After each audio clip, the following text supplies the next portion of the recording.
Hello and welcome to Only Stupid Answers. Guess what the top 10 Nickelodeon shows are? Number 6 will surprise you. You know, like those dumb lists online. Guys, welcome to what we're into this week, because this is a segment where we get to talk about all the lifestyle stuff, and we get to kind of dive deeper into some of the stories, and specifically, I want to dive into Nick Splat, and that got me thinking. Last week, ROXY suggested maybe doing some top 10 lists, and I was like, ooh, that sounds like a freaking blast. And with the news of Nick Splat and all the retro shows that we can stream now for $6, which I'm definitely going to do as soon as we're done shooting this, I thought we should do a top 10 list of the top original Nickelodeon shows. That could be live action, that could be animated. You know what it is, you know where it's at. It's amazing that you were like, that sounds like a blast, because you know you're a nerd when creating top 10 lists is like blast level. Because you get to dive into all the ones that you don't remember. It was great. We wrote our own top 10 list, but I have a master list right here. We'll start at 10, work our way down, and then we'll read both of our lists, and you let us know which one's the best, what your top 10 list is, and everything else in the comments down below. Are you ready? I am, but I just want people to know, if they don't hear something on this list, it might have been on mine or it might have been on his. This was a collaboration. Stop. I'm right and listen. Sam DJ, I'm Roxy. Sam and Roxy are back. We're figuring it out. Check out the edition. SoundCloud and it'll be perfect. But starting with number 10, we have KaBlam. Oh, We'll do it next time. Sorry. And number 10, we have KaBlam. KaBlam. There we go. Nailed it. Now on the first take. This was on my list. This is not on your list, but putting them all together, this one was pretty high on my list. KaBlam was such a weird treasure of a show. It was just a bunch of sketches put together. Talk to me about KaBlam more, because I don't know how I missed this. It's amazing. So there are many different shorts on there. The big ones are like you had Action League Now, which was and there's different animation forms too. This was all people moving action figures with their hands, and they're all different superheroes. Do you see the hands? Oh yeah. Sometimes you would, depending if they're flying, you can see their hands. Cool. Which is great. You also had Inside Out Boy, where he was swinging on a swing and he went too high up, and when he landed, he was inside out. So that was gross. That happens to be all the time. There was a stop motion show where a girl got sucked into the couch cushions, and there's like a whole world down there to go get her remote back. That I feel like I remember for some reason. I feel like Prometheus and Bob, you probably know. It's the alien and the caveman working together, and it was like home. Yeah, DJ remembers that one. It's an amazing show. DJ, you're a KaBlam fan? I watched it. There you go. Yeah. And that is good enough. I probably watched all of it. It wasn't on for very long. No, it was not. But it scared me as a kid, but it just enough where I felt like I was being brave while watching There it. you So You are very brave, Sam. Thank you. But now let's move on to number 9. This is on your list. I happen to miss it on my list, but drum roll, please. The Amanda Show. Ready? Amanda Show. Yes, that's what it is. I love the Amanda Show as a kid. Look at who it brought us, though. It was amazing. And it was all downhill from there. Except for it didn't give us Drake and Josh, and Drake and Josh was pretty great. Really great. Really It's not on the great. list. It's a little too. They are quite unrecognizable today. A little bit. Which is what happens to most of our Nick stars. Because the Amanda Show was amazing because it was so weird, and like sometimes she was this wild, weird hillbilly, and I was really into that. And sometimes she was this rock star, and I was into that. And obviously, as like a young female growing up, it was cool to see this like chick do all of these things that usually in the variety shows they had these like leading males do all of it. And Amanda rocked it herself. It was weird. The storylines on this, like the little scenes and snippets, I don't even know if you can call them sketches, because some like were longer, improvs. some were like little like digital shorts, kind of, or whatever the equivalent would be today for like SNL. But no, there was some keepers, some in gems there. for sure, and I'm sure some offensive things too. Actually, looking back, probably some stereotypes. Yeah. This was a great show. Oh, someone's in the chat talking about KaBlam. Yeah, no, the Dancing Lobsters, bringing the Dancing Lobsters. Courtney mentioned that one. That's important. That's super duper important. But they also gave us Drake and Josh, and that was awesome. It was such a good show. If you guys remember, there was one sketch where it was like people were locked inside of a car in a parking lot, and it's like if you lasted there the longest, you could get the car, and they start eating the car, and it's a good sketch. As you do. As you do. But that's amazing. That also leads us to another Dear live action show. Amanda, that's me. Yes. But that leads us to another live action show they had. Number 8. Kenan and Kel. I love orange soda. Oh, you were gonna say you love this show. I do, but also I do. Mm-hmm. Oh, you know a lot more references from these shows. Honestly, I remember theme songs and references better than I remember plot lines or characters. I know this show gave us one of the best movies of all time. It should be in the Criterion Collection. Welcome to Good Burger, home of the Good Burgers. Can I take your order? Exactly. Yes, you can, Sam. DJ, is it in the Criterion Collection? Wow. No. Or were you looking it up? Oh, no, it's sure. In that long dead air pause, you were looking it up. In the chat, we have one that should be on your list if it's not. Adventures of Pete and Pete. It wasn't Pete on either and of our Pete. lists. It's not on the list. I did really like Adventures of Pete and Pete, but it didn't hit home for me the way that a lot of these. I don't know about this one. Flute Girl 0422. Remember Moody's Point? I do remember. Okay, well there you go. But that is not. Austin just gave a hefty nod. Yes, Austin's a big fan. Wild. As Told by Ginger, remember that one? But no, Kenan and Kel was a special one for me. Obviously, I remember that one. Yeah, of course. I love Bias Told by Ginger. I love it. But no, Kenan and Kel was really special for me. It was like the first like comedy show I remember getting into. That was the first show I fully remember watching on Nickelodeon. Yeah. And then getting into the Amanda Show and then all the cartoons as well. Like that was special for me because that felt like the first show I ever discovered. Yeah, it was really funny too. Like for no other reason than I laughed my butt off at this show. I wonder how it holds up. Like, I don't know if I went back if it would be so funny, but I remember I would just like sit crying. I was laughing so hard at Kenan and Kel. There was something about their chemistry that just like, I don't think that it's taken them a long time to launch the rest of their careers. Kenan doing what he's done on SNL and everything else, and Kel doing all of the he's on Nickelodeon now, hosting some stuff. And all of the signings I see him at, where he charges an arm and a leg. And I hope you're doing well, my friend, because they were such a duo forever. Like you could not picture Kenan without Kel for 10 years. Like I feel like these are actors that would be on the street. You'd see Kenan and be like, "Where's Kel?" Be like, man. We're not always together. That's not how it works. I will say one of the main reasons I started watching SNL way back when was because Kenan Thompson hopped on there, and I was very happy about that. Yeah. But on to an animated show at number 7. Fairly Odd Parents. Odd Parents, Fairly Odd Parents. Fairly Odd Parents. So remember how we never saw those parents' faces, though? We eventually did. You started out with not, and then they eventually put them in there. Well, we didn't at first. And that was mystery. That was a misery. True. But that is true. That is true. This is a weird one. This is a weird show. It was so creative, and as a kid, it's like it's the wish fulfillment. Total. I mean, with the name of the show, it was. It was on both of our lists, which says something. Because Sam and I have some similar interests, but we have a lot of different ones. And this one, it hit both of us because I think it appealed to all different kinds of kids, like with the quirkiness of it, and this show is wild.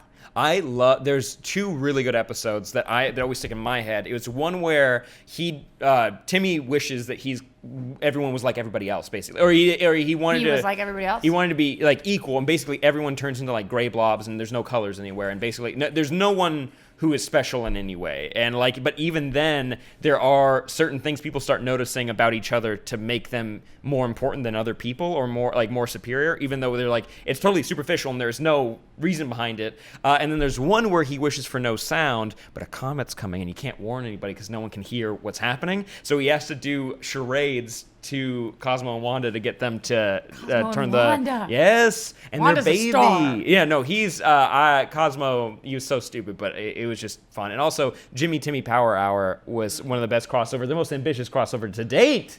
All 4 of them. That is true. I have to put my foot down. That is not true. You didn't watch all of them. Oh. You don't know the complex storyline that went over all 4. The most ambitious of all of the crossovers. Yes. Have you seen these CWDC crossovers? Just saying. But they went between 2D and 3D animation. All saying. right. It's pretty good. But let's move on to number 6. All that. This is all that. Sinbad? Sinbad was on the show. Good for Sinbad. And Kenan was on the show as well. Oh, yes. Yes. For real, though. I will say that this is probably not as memorable as the other ones, but I remember the feelings attached to this show, which was like, this was the cannot miss show at the time. Probably the most popular, I feel It felt like the coolest show I was watching. Yeah. Because it was all that. Yeah. It's and everybody. Bag of potato chips. They had so many good. It's just me talking. They had so many good sketches, guys. If you let us know in the chat which one were your favorites, but I just remember just seeing like the cast all together. I was like, oh man, these kids got it together. Like they know what they want to do in life. One of them went on to SNL, but the rest, they're I think hopefully they're doing well. Yeah. Wait. Can we look at who the cast one more time, Austin? Yeah. Just trying to see if how many I'm recognizing. Sinbad and Kenan.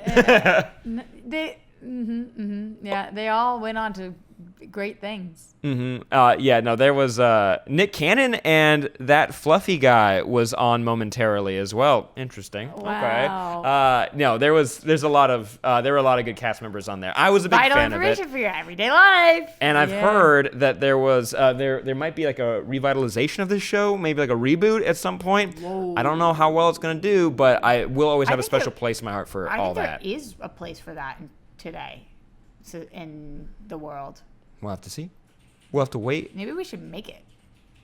Let us know if you want that in the comments down below. But let's get to number 5. Wow, that was a weird sounding drum roll. Wait, one more time. Yeah, thank you.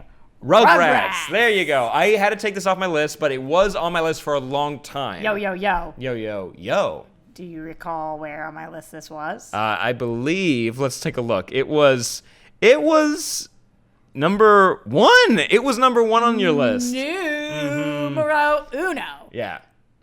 Rugrats, man. This was my jam.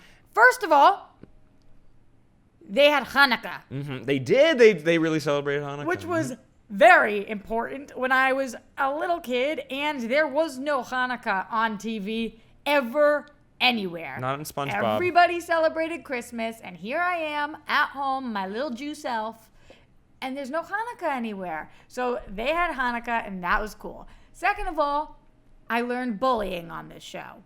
Yo, Angelica, B-I-T-C-H. Wow. She's a child. She was but true. mean. True. That is true. She was real mean. And the kids, it was fun. It was cute.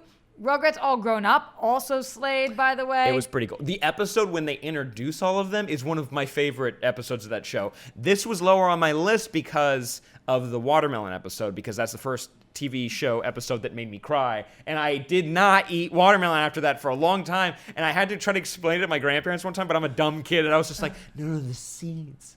They'll grow if they're in it. My friends will go in my nose and they'll go down in there and they'll make them grow. That's real. I think Chucky died. Yeah. It was a dream. But yeah, it was. Don't worry, guys. Don't worry. It's a dream. It didn't happen. But no, Yeah. it scared me as a kid real bad. Yeah, this is a strange one. Did I or did I not hear that they are trying to do a live action Rugrats situation? You're not wrong. Oh, but also the episode where Chucky finds out, he asks about his mom because his mom's not in the show. Yeah. And that one. Gut-wrenching, heartbreaking. Oh, what an amazing episode. That I will read my list after and you'll find out why it's not on there because there are some other good mentions. That one hit too close to home for Austin. His face when you said that was like, Really, yeah, it was strong. it explained to kids in a really tactful way what happens like if someone doesn't have a parent. It's really sweet the way Chucky deals with it and the way his dad Chaz deals with it as well. Good single dad. But let's go on to number 4. This is a weird one, but it was on both of our lists. Cat Dog. Alone in the world with a little cat dog. Cat Dog. This show was amazing, and it's so weird. It doesn't make any sense. It's such a weird pitch for a show. I don't remember this being on your list. Oh, it was. Did I take it No, off? you took it off your list. It was I on my did. list. This It show, was on my list for a while. This show made you contemplate life for a real long time because And also bathroom questions. oh, that's the life part I'm talking about. Yeah. How? How? How is your butt an animal and your head is an animal? And they both went to the bathroom separately sometimes. Yeah, life lessons about cats and dogs getting along though, because they didn't. Their house And was really cool. It was like a fish and a bone put together. I remember that. I remember that very well. I am unsure why this show was created. Not clear. But we watched But it, I though. watched it and watched the heck out of it. So I'm in. I'm in. It was amazing. Yeah, it was the bickering. It like reminded you. I had siblings. You have siblings. Like it just reminds you of fighting with them, and then trying to picture if they were attached to you 24/7, and you couldn't poop. Mm-hmm. So all of those things combined. That's why Cat Dog has a spot. It was a big think piece for children. Oh yeah, for real though. But here we go. Ready for number 3? I'm pretty excited for number 3. Me too. I'm so glad this was on yours. Wild Thornberrys. Yo. It was great. This was really cool because it was so adventurous and we got to see all these different places, but then like she had the weirdest family ever. Mm-hmm. Also, let's be real. The older sister were meant to be like, oh, she's lame because she wants to be cool. She also just doesn't want to go country to country. She actually just wants to have like a stable life, like going to school and whatnot. Right. So she's very relatable. Growing up, you feel more bad for her. Yes. Like they live with a chimp. What is the name in an of RV. the weird brother with the hair? And I think it's Donnie. Donnie. Yeah, no, he's great, and they live with the chimp, and then the dad. They have Tim Curry as the dad as well. And if you guys remember, they had a Wild Thornberrys movie, and then they had a strange Rugrats and Wild Thornberrys movie where Bruce Willis was the voice of Spike, the dog from the Rugrats films, and the dad from Rugrats lost his memory and was able to talk to the babies. This was a little bit more of a deep cut. Mm-hmm. Like, I don't feel like everybody watched Wild Thornberrys. It was so cool, though. It was really cool. I have a feeling DJ didn't watch Wild Thornberrys. Did you? Correct me if I'm wrong. I've seen episodes of it. I don't know if you guys realize it, but I'm older than you. So yeah, I was in a different. I'm older than Sam. I was in a different. Who's older than Austin? Market at the time. That is true. That is true. Baby. Smashing. Let's get hashtag smashing in the chat. I'm aware of the show. I've seen episodes of it. Mm-hmm. When I was coming up, Nicktoons were Doug and Rugrats, and you were gonna like it. Oh, but Rugrats was the best, and something you just mentioned we may or may not talk about in a little bit. Yeah. Should we do number 2? We should do number 2. Hey Arnold! It's how do you say it without singing it? Move it, footballers! Wow, this was a motley ass crew. Yeah, and everybody. Helga Pataki. This is actually, I believe, yes, this is at the top of my list. This is number 1. But to make an average out of the two of ours, I had to do a different number 1. But this show was so important to me as a kid. Number 5 on mine. This show was great. The music was great, and all the lessons, like the Christmas episode with Mr. Wynn. He was the gentleman who lived in the building with him, and he lost his daughter in Vietnam when like the last helicopter was going out. He gave his daughter to the soldiers who were leaving so that she could have a better life. And they spend all of Christmas looking for her, and it's such a powerful episode. It's so good. And I showed my nephews the Headless Cabbie episode, the Halloween episode, and they were like scared, but they were like, can we watch it again? I'm like, oh wait, I forget you're at that age when kids just keep rewatching and re-listening to things. So we watched it a second time, and they still got scared, and they were like sitting really close to me, but they felt so brave for watching it. This one taught me a little bit about crushes too. Mm-hmm. Like there was some really poignant moments, but there was also some trivial stuff, and I was like, ooh, boys, like. Ooh, what's their deal? Yeah, what's their deal? This was the OG shipping. Mm. Like when you start to like. In your mind, so the sparks are flying a little bit. Yeah, this show is baller. Mm-hmm. It was good. I want to make this clear. Out of all the places that people lived, Arnold had the coolest room, period. Yo, dope. He had faux show. All of our rooms now are based on what his rooms are. He had a remote control that can control his lights, and he made the couch disappear, and maybe other things. But his whole roof was a skylight. Yeah. It's amazing. Yes. It was so cool. That's some good real estate right there. Thank you so much. All right, stoop kid afraid to leave a stoop. Yeah. Biggest insult. We have some honorable mentions I want to say before we get to number 1. Really quick, let's go back and forth. We'll say them. First up, Avatar. Korra. Danny Phantom. Blues Clues. Yes, and then Are You Afraid of the Dark? Chalk Zone.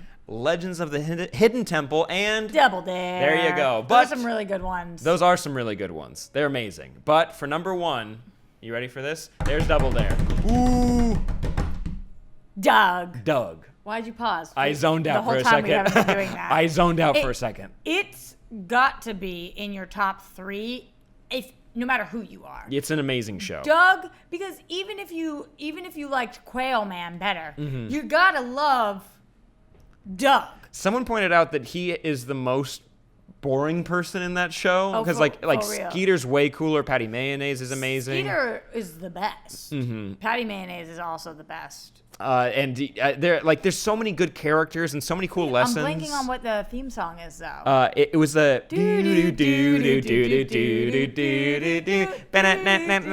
yeah, no, it's amazing. It's always honk. Yeah. And Patty Mayonnaise was like one of my first crushes, like in like fiction or whatever. Ooh, this got your juices flowing. Yes. Gross. No, she was because she played sports and like she was like way like more brave than Doug was, and I was like a shy kid, so I was like, oh, that's so cool. Like it was a cool show for me. She was also hot. Yeah. She was a hot cartoon. Blondie. Don't look at me like that, DJ. Don't give me that look. I'm sorry you missed out on Austin, Doug. pull Patty Mayonnaise back up here. It's like somebody watching Popeye and looking at Olive Oil and being like, "Oh yeah, she's hot." Do you not look at Betty Boop or Jessica Rabbit and think they look hot? There's a difference between those cartoon characters and the way they're depicted and Olive and Patty Mayonnaise. Olive's got great hair. Yo, Patty Mayonnaise is a cutie. She is. I'm not saying she's like a smoke show. She's a cutie. Yeah, she's the first crush. She's important. So that's our top 10 average. Really quick, let's read through. Roxy, we'll start with you. Let's do your top 10. What do you got? Start at number 10. My 10 was Cat Dog. My 9 was Kenan Kel. My 8 was All That. My 7, The Amanda Show. 6, Wild Thornberrys. 5, Hey Arnold. 4, Are You Afraid of the Dark? 3, Blue's Clues. 2, Doug. 1, Rugrats. And I had a different list of number 10, SpongeBob, Fairly Odd Parents, Wild Thornberrys, Chalk Zone, KaBlam, Doug, Danny Phantom, Gonna Catch 'Em All 'Cause He's Danny Phantom, Avatar, Korra, Hey Arnold. I took Avatar and Korra off there because they're a little bit newer and they're not going to be on the new Nick Splat app. Bits for Roxy's list, bits for Sam's list. Let's compete. Because hashtag Sam cheats, and Roxy cheats. Not exactly clear on how you could cheat on this, but I feel as if you did. Hashtag Sam cheats. Yeah. Bits for Roxy's list, bits for Sam's list. There you go. And let us know, what are we missing? Also, I see Pete and Pete. Pete and Pete. Adventures of Pete and Pete is good. I don't know I know people talk about that. I don't know what that is. I don't know. I'm not familiar with what that show is. Pete and Pete was good, but there were a total of 1 woman on the show. There is one whole woman on that show. Chalk Zone. Also, somebody in the comments mentioned the new TMNT cartoon, which I've seen episodes of, and is actually real solid. Not the newest one, but the one we got before that. Davey, 10-bit Sam, we almost had the same list. That's right. That's amazing. Courtney had a total crush on Danny Phantom. Who didn't? He was Smoke Show. Yeah, Smoke Show. And also, Chalk Zone is amazing. If you guys remember Chalk Zone, he had a magic piece of chalk, and if he drew a circle on his chalkboard, you can go into the world of imagination, and you can draw whatever you want in the air, and it becomes real. That's cool. It is cool. Anything you erase is real. Do you guys at home want us to do the same thing for Disney? Just throwing that out there. Also. Or Cartoon Network. Cartoon Network. Dexter's Lab. Damn, Yes. boy. Justice League cartoon. You got But Disney. Cow and Chicken. But Disney mostly, because Boy Meets World. Powerpuff Girls. So what is on your list? Do you agree with our joint combined top 10 Nick shows of all time? Or are you Team Roxy or Team Sam? Don't forget to like, comment, subscribe, and to check out Patreon.com/hard to say goodbye, our new Game of Thrones review show. You can just click it right there. Ding!